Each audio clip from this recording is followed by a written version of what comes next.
we mean by social media? Basically, internet sites where people interact with, sharing and discussing information that concerns life. I say it is its own world, and it is. Today, 85% of the world's population has access to the internet, and 2 billion people use social media. Most often, we think of the big 9, such as Twitter, LinkedIn, Pinterest, Snapchat, Instagram, and hundreds more. But first, let me introduce myself. I'm what you call an in-between kid. I was born in between the discovery of the internet and the launch of social media. At home, I am also between my brother, who can't wait for Friday night to go online, and my mom, who uses Facebook and doesn't know it's social media, and my dad, who doesn't even have a social media account. Like my title, I am also sometimes an angel, and sometimes I'm a devil. So however you think of it, I am in between. So social media, how did we get where we are today? To find the roots of social networking, we have to go back before I was born to people working in offices. 1978.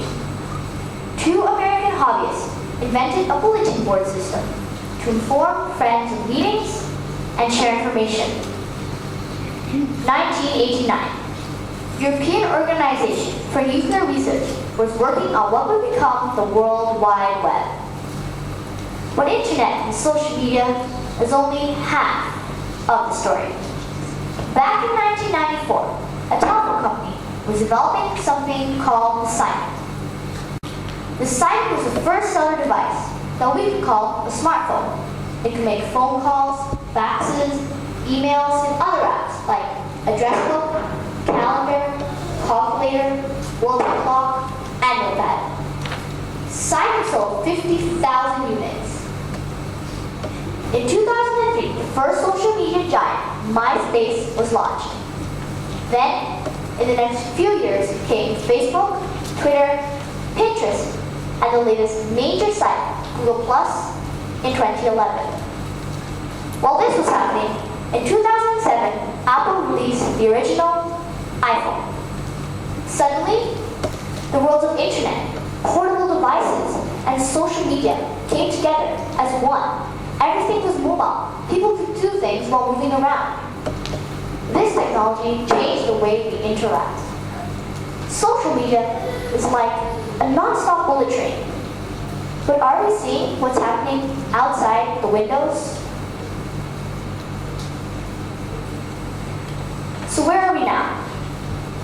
Let me ask, how many of you use a smartphone or mobile device? Now, mobile phones are sold over 24 hours, then there are babies born. Apple sells 378,000 phones per day, compared to the Simon, which sold a total of 50,000. Just think, if mobile phones had not been invented, it would be a very different world.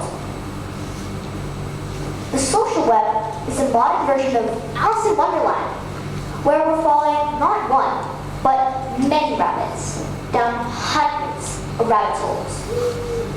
So is it good or bad? Let's look at some of the major changes. It's made the world smaller and changed how people interact across time zones and borders. It's empowered ordinary people because it has created content and let others contribute to broader conversations. It's redistributed media and communications power because it has disrupted the power of monopolies, which has changed economics and politics.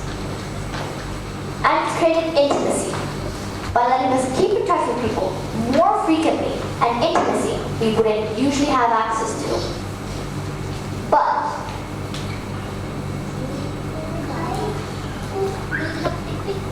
in one international survey, 72% say social media is a waste of time. What you just saw is so common. This is how some people interact now. We have developed a me generation in social media. We are busy telling the world about ourselves. Good morning, going out to BBJ today. People want to talk about where they're going, their new clothes, their lunch, etc. There's a fear of missing out and constant competition to get more likes on Facebook, follows on Twitter, Instagram, and more. In the 10 seconds I just used my social media, 70,000 people around the world access their Facebook account. Not to mention all the other social media sites that would probably be talking about themselves. So are we obsessed? In one survey across 24 countries, 70% of the people reported using social media for an average of more than 3 hours per day. Here in Indonesia, social network use is the 5th highest in the world. Have we lost our direction? Did you know that in San Francisco, the emergency services had to announce to people not to call 911 when the internet went down? I mean, seriously, is this what we've become? We must stop the obsession with ourselves. At the end of the day, what do we have to show for it? Are we better people? Have we made a better world? Here's what Mark Zuckerberg said when he founded Facebook. There is a huge need and a huge opportunity to get everyone in the world connected and to transform society for the future. I believe that social media is a great idea, but not as great in practice. Let's look instead at how powerful social media can be. When I lived in Bangkok during the red shirt riots in the city, the phone turned in for a short time, but people could still communicate that everything was alright by using social media. In Egypt, the president shut off the internet for 5 days across the entire country because he wanted to stop the communication over social media where people were planning protests. The protests forced him to step down and inspired the Arab Spring. Or when the AirAsia jet crashed recently near Surabaya, 19 minutes after the search and rescue commenced, the company gave the first social media announcement. And Tony Fernandez's tweets were followed by hundreds of thousands of people. The company press conference wasn't until more than 3 hours later. These are powerful examples of social media uniting people and not about our own lives. President Obama once talked about social media as the incredible potential for technology to empower citizens who stand up for a better future.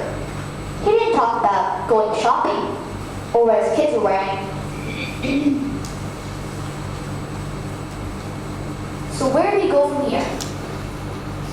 If we look at how the world is changing, last week the White House hosted a summit which asked, what role do you think social media plays in terrorism? Social media is here to stay. It's shaping us. We cannot now imagine a world without it. Like everything, there are both benefits and challenges. I know my headline might sound strange. And whether social media is an angel or a devil, I think it is both. But I believe it's best put to work in building a better world. Before I finish, I want to tell an inspiring story of someone who used social media to make a difference in the world. Abercrombie and Fitch. It's a clothes brand. You can buy it in the factory outside in Bandung.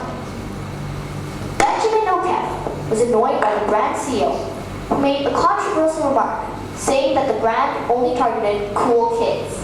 In response, Benjamin created a blog and a change.org petition asking consumers to boycott the company until the CEO apologized. Both went viral and collected more than 74,000 signatures.